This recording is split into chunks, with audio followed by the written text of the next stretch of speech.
Part Two of Chapter One of Heart of Darkness by Joseph Conrad. This recording is in the public domain. Read by Bob Neufeld. I didn't want any more loitering in the shade, and I made haste towards the station. When near the buildings I met a white man in such an unexpected elegance of get-up that in the first moment I took him for a sort of vision. I saw a high starched collar, white cuffs, a light alpaca jacket, snowy trousers, a clean necktie, and varnished boots. No hat. Hair parted, brushed, oiled, under a green-lined parasol held in a big white hand. He was amazing, and had a penholder behind his ear. I shook hands with this miracle, and I learned he was the company's chief accountant, and that all the bookkeeping was done at this station. He had come out for a moment, he said, to get a breath of fresh air. The expression sounded wonderfully odd with its suggestion of sedentary desk life. I wouldn't have mentioned the fellow to you at all, only it was from his lips that I first heard the name of the man who is so indissolubly connected with the memories of that time. Moreover, I respected the fellow. Yes, I respected his collars, his vast cuffs, his brushed hair. His appearance was certainly that of a hairdresser's dummy, but in the great demoralization of the land he kept up his appearance. That's backbone. His starched collars and got-up shirt-fronts were achievements of character. He had been out nearly 3 years, and later I could not help asking him how he managed to sport such linen. He had just the faintest blush, and said modestly, "I've been teaching one of the native women about the station. It was difficult. She had a distaste for the work." Thus this man had verily accomplished something, and he was devoted to his books, which were in apple-pie order. Everything else in the station was in a muddle, heads, things, buildings. Strings of dusty niggers with splay feet arrived and departed. A stream of manufactured goods, rubbishy cottons, beads, and brass wire set into the depths of darkness, and in return came a precious trickle of ivory. I had to wait in the station for 10 days, an eternity. I lived in a hut in the yard, but to be out of the chaos I would sometimes get into the accountant's office. It was built of horizontal planks, and so badly put together that, as he bent over his high desk, he was barred from neck to heels with narrow strips of sunlight. There was no need to open the big shutter to see. It was hot there, too. Big flies buzzed fiendishly, and did not sting, but stabbed. I sat generally on the floor, while, of faultless appearance, and even slightly scented, perching on a high stool, he wrote. He wrote. Sometimes he stood up for exercise. When a truckle bed with a sick man, some invalid agent from up country, was put in there, he exhibited a gentle annoyance. "The groans of this sick person," he said, "distract my attention, and without that it is extremely difficult to guard against clerical errors in this climate." One day he remarked, without lifting his head, "In the interior you will no doubt meet Mr. Kurtz." On my asking who Mr. Kurtz was, he said he was a first-class agent, and seeing my disappointment at this information, he added slowly, laying down his pen, "He is a very remarkable person." Further questions elicited from him that Mr. Kurtz was at present in charge of a trading post, a very important one, in the true ivory country, at the very bottom of there. Sends in as much ivory as all the others put together. He began to write again. The sick man was too ill to groan. The flies buzzed in a great peace. Suddenly there was a growing murmur of voices and a great trampling of feet. A caravan had come in. A violent babble of uncouth sounds burst out on the other side of the planks. All the carriers were speaking together. and in the midst of the uproar the lamentable voice of the chief agent was heard giving it up tearfully for the 20th time that day. He rose slowly. "What a frightful row!" he said. He crossed the room gently to look at the sick man, and returning said to me, "He does not hear." "What, dead?" I asked, startled. "No, not yet," he answered with great composure. Then, alluding with a toss of the head to the tumult in the station-yard, "When one has got to make correct entries, one comes to hate those savages, hate them to the death." He remained thoughtful for a moment. "When you see Mr. Kurtz," he went on, "tell him from me that everything here," he glanced at the desk, "is very satisfactory. I don't like to write to him. With those messengers of ours you never know who may get hold of your letter, at that central station." He stared at me for a moment with his mild bulging eyes. "Oh, he will go far, very far," he began again. "He will be a somebody in the administration before long. They above, the council in Europe, you know, mean him to be." He turned to his work. The noise outside had ceased, and presently, in going out, I stopped at the door. In the steady buzz of flies, the homeward-bound agent was lying finished and insensible. The other, bent over his books, was making correct entries of perfectly correct transactions, and 50 feet below the doorstep I could see the still tree-tops of the grove of death. Next day I left that station at last, with a caravan of 60 men, for a 200-mile tramp. No use telling you much about that. Paths, paths everywhere. A stamped-in network of paths spreading over the empty land, through the long grass, through burnt grass, through thickets, down and up chilly ravines, up and down stony hills ablaze with heat. And a solitude. Nobody, not a hut. The population had cleared out a long time ago. Well, if a lot of mysterious niggers, armed with all kinds of fearful weapons, suddenly took to travelling on the road between Deal and Gravesend, catching the yokels right and left to carry heavy loads for them, I fancy every farm and cottage thereabouts would get empty very soon. Only here the dwellings were gone too. Still, I passed through several abandoned villages. There's something pathetically childish in the ruins of grass walls. Day after day, with the stamp and shuffle of 60 pair of bare feet behind me, each pair under a 60-pound load. Camp, cook, sleep, strike camp, march. Now and then a carrier dead in harness, at rest in the long grass near the path, with an empty water-gourd and his long staff lying by his side. A great silence around and above. Perhaps on some quiet night the tremor of far-off drums, sinking, swelling, a tremor vast, faint. A sound, weird, appealing, suggestive, and wild, and perhaps with as profound a meaning as the sound of bells in a Christian country. Once a white man in an unbuttoned uniform, camping on the path with an armed escort of lush Zanzibaris, very hospitable and festive, not to say drunk, was looking after the upkeep of the road, he declared. Can't say I saw any road or any upkeep, unless the body of a middle-aged negro with a bullet-hole in the forehead, upon which I absolutely stumbled 3 miles farther on, may be considered as a permanent improvement. I had a white companion, too.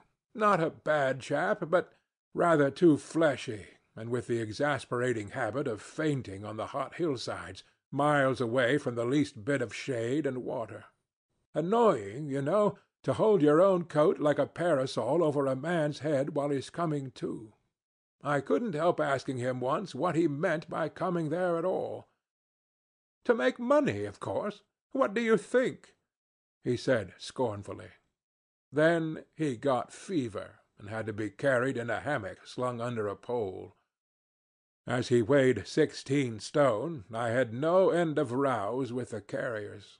They jibbed, ran away, sneaked off with their loads in the night. Quite a mutiny. So one evening I made a speech in English with gestures, not one of which was lost to the 60 pair of eyes before me, and the next morning I started the hammock off in front all right. An hour afterwards I came upon the whole concern wrecked in a bush, man, hammock, groans, blankets, horrors. The heavy pole had skinned his poor nose. He was very anxious for me to kill somebody, but there wasn't the shadow of a carrier near. I remembered the old doctor. It would be interesting for science to watch the mental changes of individuals on the spot. I felt I was becoming scientifically interesting. However, all that is to no purpose. On the 15th day I came in sight of the big river again, and hobbled into the central station. It was on a backwater surrounded by scrub and forest, with a pretty border of smelly mud on one side, and on the 3 others enclosed by a crazy fence of rushes.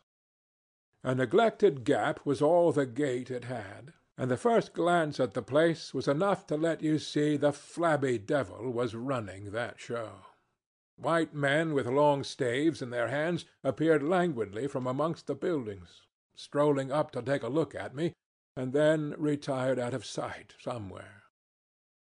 One of them, a stout, excitable chap with black moustaches, informed me with great volubility and many digressions, as soon as I told him who I was, that my steamer was at the bottom of the river. I was thunderstruck. What? How? Why? Oh, it was all right. Oh, the manager himself was there. All quite correct. Everybody had behaved splendidly, splendidly. You must, he said in agitation, go and see the general manager at once. He is waiting. I did not see the real significance of that wreck at once. I fancy I see it now, but I am not sure, not at all. Certainly the affair was too stupid, when I think of it, to be altogether natural. Still, but at the moment it presented itself simply as a confounded nuisance. The steamer was sunk. They had started 2 days before in a sudden hurry up the river, with the manager on board, in charge of some volunteer skipper, and before they had been out 3 hours they tore the bottom out of her on stones, and she sank near the south bank. I asked myself what I was to do there, now my boat was lost. As a matter of fact, I had plenty to do in fishing my command out of the river. I had to set about it the very next day. That, and the repairs when I brought the pieces to the station, took some months. My first interview with the manager was curious. He did not ask me to sit down after my 20-mile walk that morning. He was commonplace, in complexion, in features, in manners, and in voice. He was of middle size and of ordinary build. His eyes, of the usual blue, were perhaps remarkably cold, and he certainly could make his glance fall on one as trenchant and heavy as an axe. But even at these times the rest of his person seemed to disclaim the intention. Otherwise there was only an indefinable, faint expression of his lips, something stealthy, a smile. Not a smile. I remember it, but I can't explain. It was unconscious, this smile was, though just after he had said something it got intensified for an instant. It came at the end of his speeches like a seal applied on the words to make the meaning of the commonest phrase appear absolutely inscrutable. He was a common trader, from his youth up employed in these parts, nothing more. He was obeyed, yet he inspired neither love nor fear, nor even respect. He inspired uneasiness. That was it. Uneasiness. Not a definite mistrust, just uneasiness, nothing more. You have no idea how effective such a a faculty can be. He had no genius for organizing, for initiative, or for order even. That was evident in such things as the deplorable state of the station. He had no learning and no intelligence. His position had come to him. Why? Perhaps because he was never ill. He had served 3 terms of 3 years out there. Because triumphant health, in the general rout of constitutions, is a kind of power in itself. When he went home on leave, he rioted on a large scale, pompously, Jack ashore with a difference in externals only. This one could gather from his casual talk.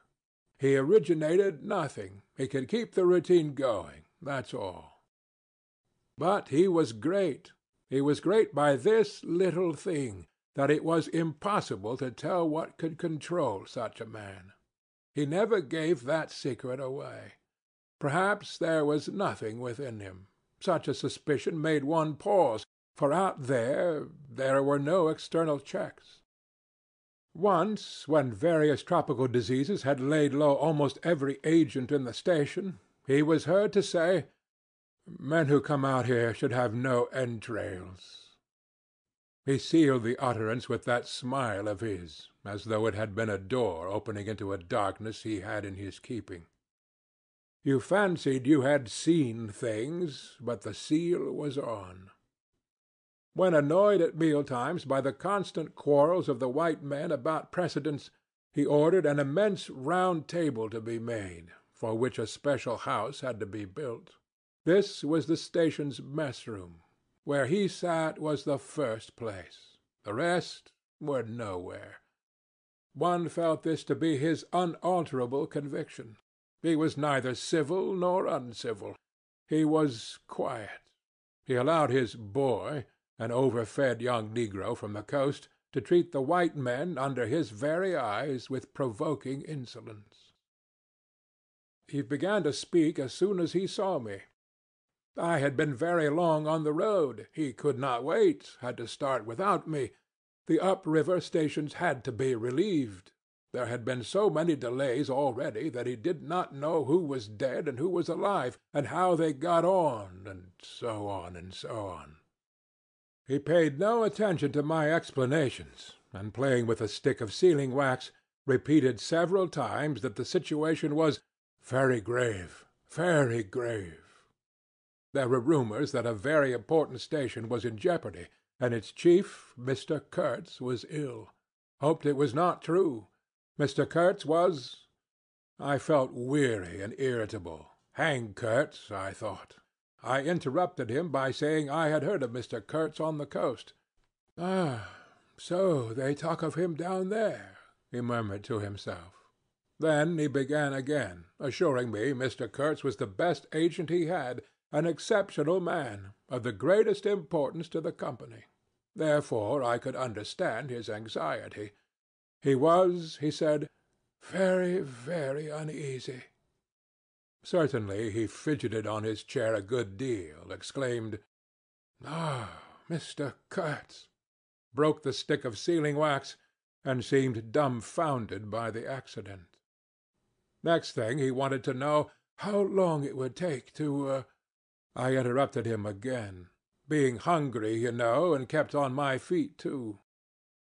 I was getting savage. "How can I tell?" I said. "I haven't even seen the wreck yet. Some months, no doubt." All this talk seemed to me so futile.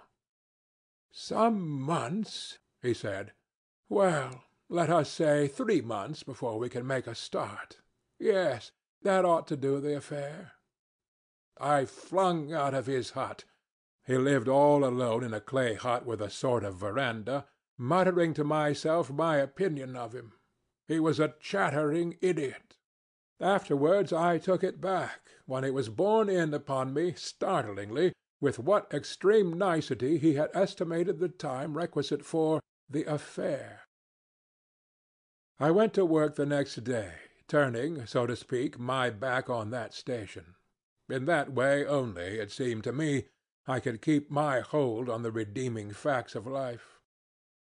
Still one must look about sometimes, and then I saw this station, these men strolling aimlessly about in the sunshine of the yard.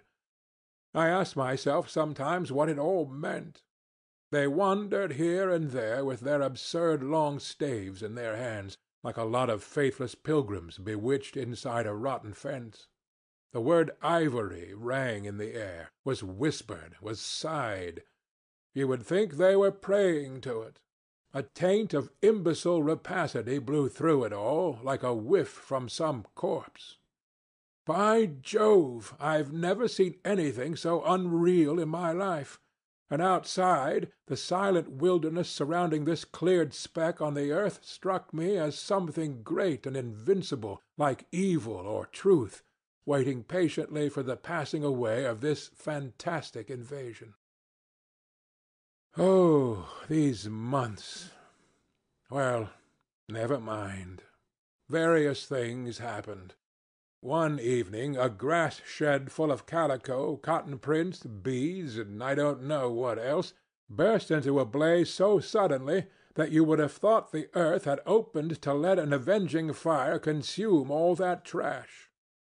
I was smoking my pipe quietly by my dismantled steamer, and saw them all cutting capers in the light with their arms lifted high, when the stout man with moustaches came tearing down to the river, a tin pail in his hand, assured me that everybody was behaving splendidly, splendidly, dipped about a quart of water, and tore back again. I noticed there was a hole in the bottom of his pail. I strolled up. There was no hurry. You see, the thing had gone off like a box of matches. It had been hopeless from the very first. The flame had leaped high, driven everybody back, lighted up everything, and collapsed. The shed was already a heap of embers glowing fiercely. A nigger was being beaten near by. They said he had caused the fire in some way. But be that as it may, he was screeching most horribly. I saw him later for several days sitting in a bit of shade, looking very sick, and trying to recover himself. Afterwards he arose and went out, and the wilderness without a sound took him into its bosom again. As I approached the glow from the dark, I found myself at the back of two men, talking. I heard the name of Kurtz pronounced, then the words, "Take advantage of this unfortunate accident." One of the men was the manager. I wished him a good evening. "Did you ever see anything like it, eh? It was incredible," he said, and walked off. The other man remained. He was a first-class agent, young, gentlemanly, a bit reserved, with a forked little beard and a hooked nose. He was standoffish with the other agents, and they, on their side, said he was the manager's spy upon them. As to me, I had hardly ever spoken to him before. We got into talk, and by we strolled away from the hissing ruins. Then he asked me to his room, which was in the main building of the station. He struck a match, and I perceived that this young aristocrat had not only a silver-mounted dressing-case, but also a whole candle all to himself. Just at that time the manager was the only man supposed to have any right to candles. Native mats covered the clay walls. A collection of spears, assegais, shields, knives was hung up in trophies. The business entrusted to this fellow was the making of bricks. So I had been informed, but there wasn't a fragment of a brick anywhere in the station, and he had been there more than a year, waiting. It seems he could not make bricks without something, I don't know what, straw, maybe. Anyway, it could not be found there, and as it was not likely to be sent from Europe, it did not appear clear to me what he was waiting for. An act of special creation, perhaps. However, they were all waiting, all the 16 or 20 pilgrims of them, for something. And upon my word, it did not seem an uncongenial occupation, from the way they took it, though the only thing that ever came to them was disease, as far as I could see. They beguiled the time by backbiting and intriguing against each other in a foolish kind of way. There was an air of plotting about that station, but nothing came of it, of course. It was as unreal as everything else, as the philanthropic pretence of the whole concern, as their talk, as their government, as their show of work. The only real feeling was a desire to get appointed to a trading post where ivory was to be had, so that they could earn percentages. They intrigued and slandered and hated each other only on that account. But as to effectually lifting a little finger, oh no. By heavens, there was something after all in the world allowing one man to steal a horse while another must not look at a halter. Steal a horse straight out. Very well, he has done it. Perhaps he can ride. But there is a way of looking at a halter that would provoke the most charitable of saints into a kick. I had no idea why he wanted to be sociable, but as we chatted in there it suddenly occurred to me the fellow was trying to get at something, in fact, pumping me. He alluded constantly to Europe, to the people I was supposed to know there, putting leading questions as to my acquaintances in the sepulchral city, and so on. His little eyes glittered like mica discs with curiosity, though he tried to keep up a bit of superciliousness. At first I was astonished, but very soon I became awfully curious to see what he would find out from me. I couldn't possibly imagine what I had in me to make it worth his while. It was very pretty to see how he baffled himself, for in truth my body was full only of chills, and my head had nothing in it but that wretched steamboat business.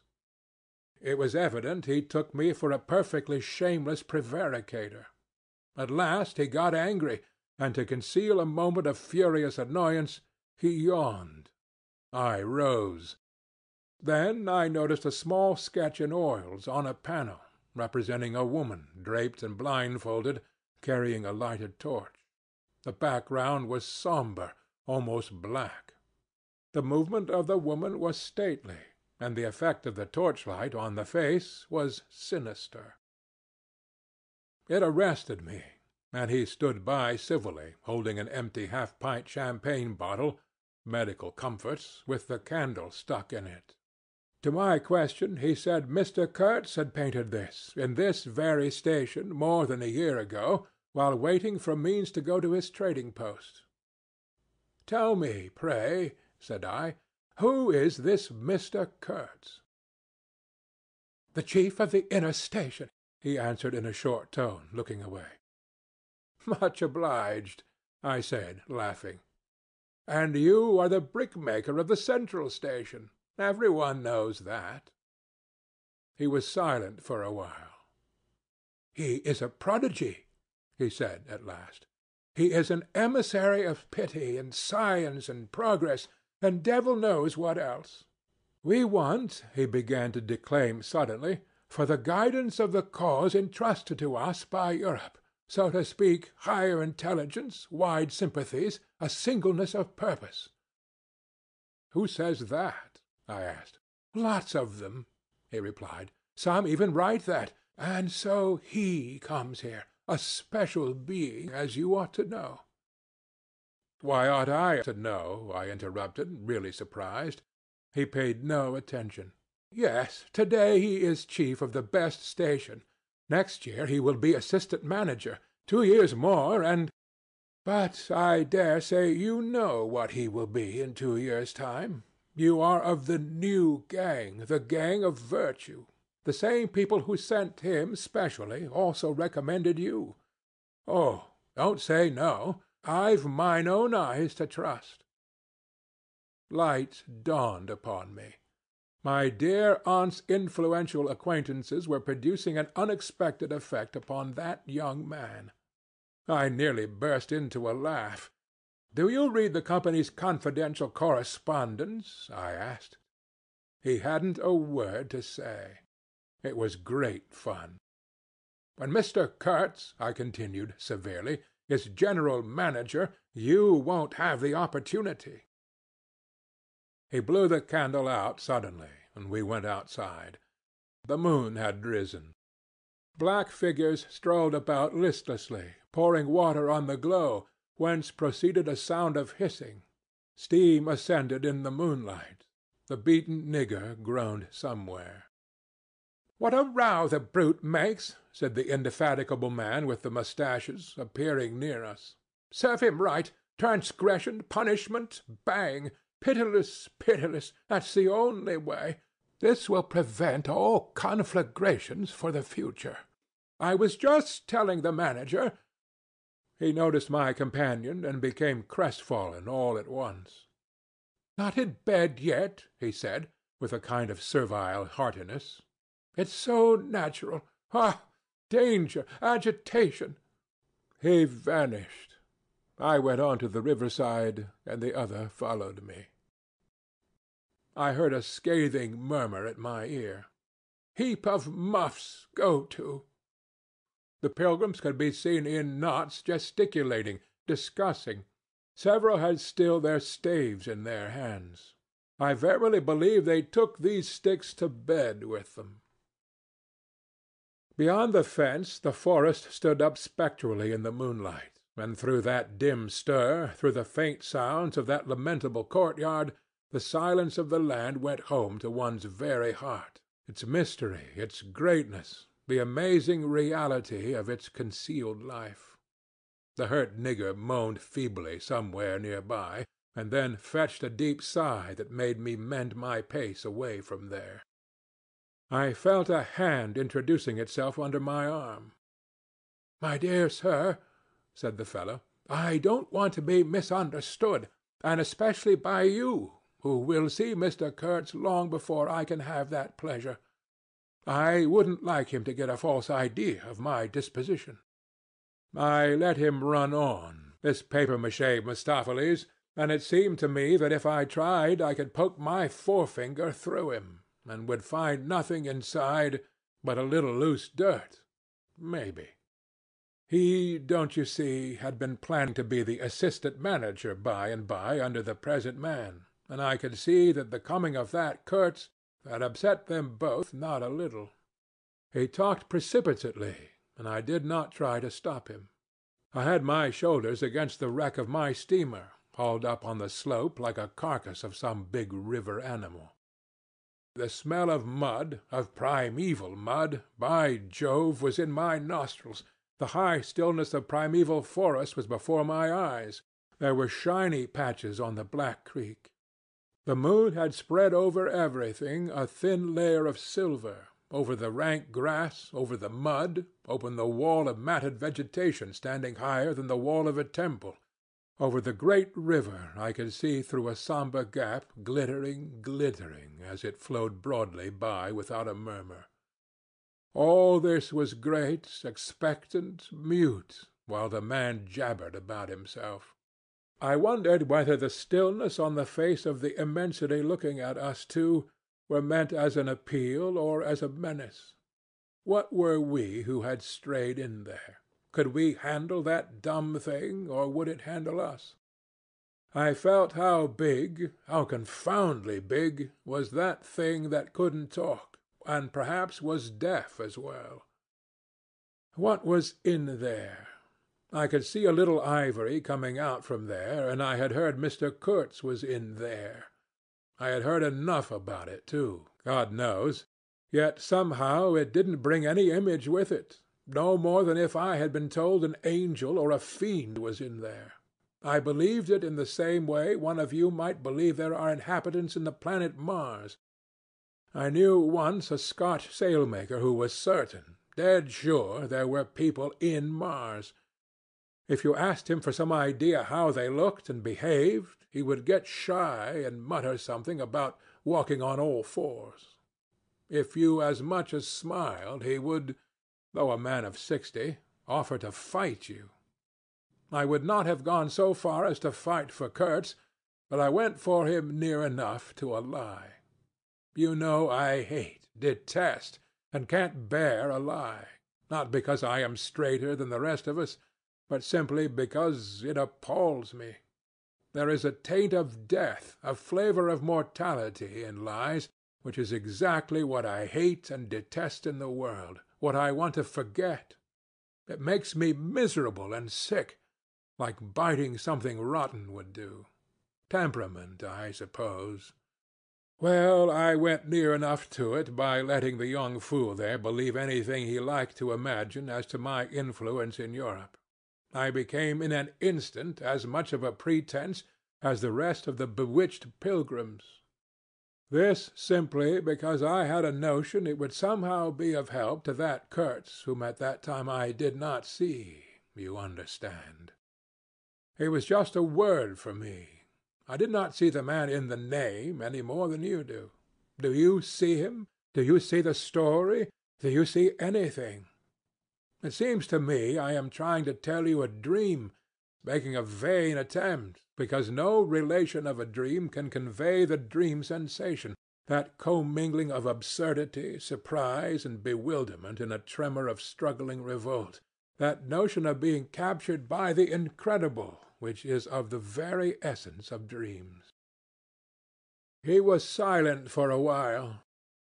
No, it is impossible. It is impossible to convey the life sensation of any given epoch of one's existence, that which makes its truth, its meaning, its subtle and penetrating essence. It is impossible. We live as we dream, alone. He paused again as if reflecting, then added, "Of course in this you fellows see more than I could then. You see me, whom you know." It had become so pitch dark that we listeners could hardly see one another. For a long time already he, sitting apart, had been no more to us than a voice. There was not a word from anybody. The others might have been asleep, but I was awake. I listened. I listened on the watch for the sentence, for the word that would give me the clue to the faint uneasiness inspired by this narrative that seemed to shape itself without human lips in the heavy night air of the river. Yes, I let him run on, Marlow began again, and think what he pleased about the powers that were behind me. I did. And there was nothing behind me. There was nothing but that wretched old mangled steamboat I was leaning against, while he talked fluently about the necessity for every man to get on. And when one comes out here, you conceive, it is not to gaze at the moon. Mr. Kurtz was a universal genius, but even a genius would find it easier to work with adequate tools, intelligent men. He did not make bricks. Why, there was a physical impossibility in the way, as I was well aware, and if he did secretarial work for the manager, it was because no sensible man rejects wantonly the confidence of his superiors. Did I see it? I saw it. What more did I want? What I really wanted was rivets, by heaven, rivets, to get on with the work, to stop the hole. Rivets I wanted. There were cases of them down at the coast, cases piled up, burst, split. You kicked a loose rivet at every second step in that station yard on the hillside. Rivets had rolled into the grove of death. You could fill your pockets with rivets for the trouble of stooping down, and there wasn't one rivet to be found where it was wanted. We had plates that would do, but nothing to fasten them with. And every week the messenger, a long negro, letter-bag on shoulder and staff in hand, left our station for the coast. And several times a week a coast caravan came in with trade goods, ghastly glazed calico that made you shudder only to look at it, glass beads, value about penny a quart, confounded spotted cotton handkerchiefs, and no rivets. 3 carriers could have brought all that was wanted to set that steamboat afloat. He was becoming confidential now, but I fancy my unresponsive attitude must have exasperated him at last, for he judged it necessary to inform me he feared neither God nor devil, let alone any mere man. I said I could see that very well, but what I wanted was a certain quantity of rivets, and rivets were what really Mr. Kurtz wanted, if he had only known it. Now letters went to the coast every week. "My dear sir," he cried. "I write from dictation." I demanded rivets. There was a way for an intelligent man. He changed his manner, became very cold, and suddenly began to talk about a hippopotamus. Wondered whether sleeping on board the steamer (I stuck to my salvage night and day) I wasn't disturbed. There was an old hippo that had the bad habit of getting out on the bank and roaming at night over the station grounds. The pilgrims used to turn out in a body and empty every rifle they could lay hands on at him. Some had even sat up o' nights for him. All this energy was wasted, though. "That animal has a charmed life," he said, "but you can say this only of brutes in this country. No man, you apprehend me, no man here bears a charmed life." He stood there for a moment in the moonlight with his delicate hooked nose set a little askew, and his mica eyes glittering without a wink. Then, with a curt good night, he strode off. I could see he was disturbed and considerably puzzled, which made me feel more hopeful than I had been for days. It was a great comfort to turn from that chap to my influential friend, the battered, twisted, ruined, tin-pot steamboat. I clambered on board. She rang under my feet like an empty Huntley and Palmer biscuit tin kicked along a gutter. She was nothing so solid in make, and rather less pretty in shape, but I had expended enough hard work on her to make me love her. No influential friend would have served me better. She had given me a chance to come out a bit, to find out what I could do. No, I didn't like work. I would rather laze about and think of all the fine things that can be done. I don't like work, no man does, but I like what is in the work, the chance to find yourself, your own reality, for yourself, not for others, what no other man can ever know. They can only see the mere show, and never can tell what it really means. I was not surprised to see somebody sitting aft on the deck with his legs dangling over the mud. You see, I rather chummed with the few mechanics there were in that station, whom the other pilgrims naturally despised, on account of their imperfect manners, I suppose. This was the foreman, a boiler-maker by trade, a good worker. He was a lank, bony, yellow-faced man, with big, intense eyes. His aspect was worried, and his head was as bald as the palm of my hand. But his hair, in falling, seemed to have stuck to his chin, and had prospered in the new locality, for his beard hung down to his waist. He was a widower with 6 young children.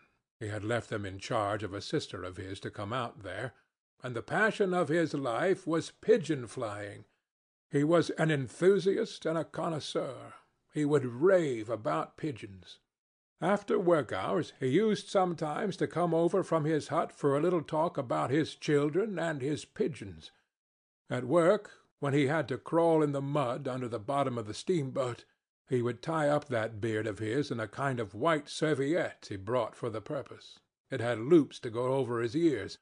In the evening he could be seen squatted on the bank, rinsing that wrapper in the creek with great care, then spreading it solemnly on a bush to dry. I slapped him on the back and shouted, "We shall have rivets!" He scrambled to his feet, exclaiming, "No, rivets!" as though he couldn't believe his ears.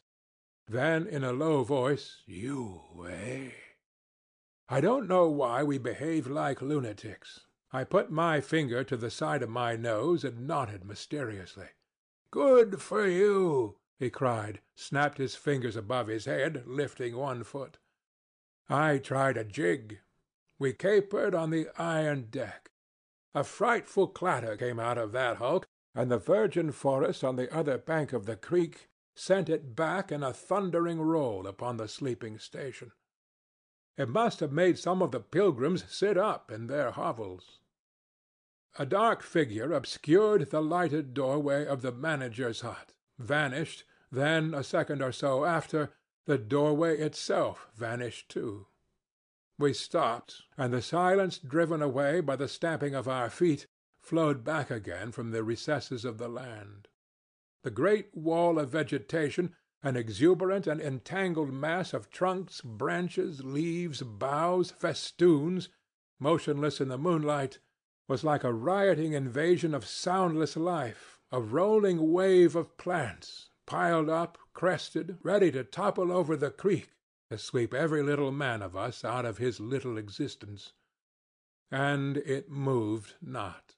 A deadened burst of mighty splashes and snorts reached us from afar, as though an ichthyosaurus had been taking a bath of glitter in the great river. "After all," said the boiler-maker in a reasonable tone, "why shouldn't we get the rivets?"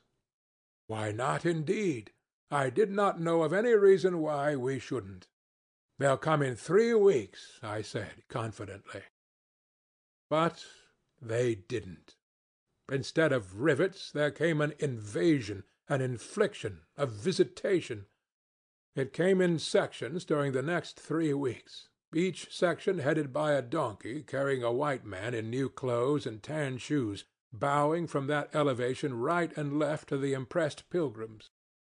A quarrelsome band of footsore, sulky niggers trode on the heels of the donkey. A lot of tents, camp stools, tin boxes, white cases, brown bales would be shot down in the courtyard, and the air of mystery would deepen a little over the muddle of the station. 5 such installments came, with their absurd air of disorderly flight, with the loot of innumerable outfit shops and provision stores that one would think they were lugging, after a raid, into the wilderness for equitable division. It was an inextricable mess of things, decent in themselves, but that human folly made look like the spoils of thieving. This devoted band called itself the El Dorado Exploring Expedition, and I believe they were sworn to secrecy. Their talk, however, was the talk of sordid buccaneers. It was reckless without hardihood, greedy without audacity, and cruel without courage. There was not an atom of foresight or of serious intention in the whole batch of them, and they did not seem aware these things are wanted for the work of the world. To tear treasure out of the bowels of the land was their desire, with no more moral purpose at the back of it than there is in the burglar's breaking into a safe. Who paid the expenses of the noble enterprise, I don't know, but the uncle of our manager was leader of that lot. In exterior he resembled a butcher in a poor neighborhood, and his eyes had a look of sleepy cunning. He carried his fat paunch with ostentation on his short legs, and during the time his gang infested the station, spoke to no one but his nephew. You could see these two roaming about all day long with their heads close together in an everlasting confab. I had given up worrying myself about the rivets. One's capacity for that kind of folly is more limited than you would suppose. I said hang, and let things slide. I had plenty of time for meditation, and now and then I would give some thought to Kurtz. I wasn't very interested in him, no. Still, I was curious to see whether this man, who had come out equipped with moral ideas of some sort, would climb to the top after all, and how he would set about his work when there. End of chapter 1.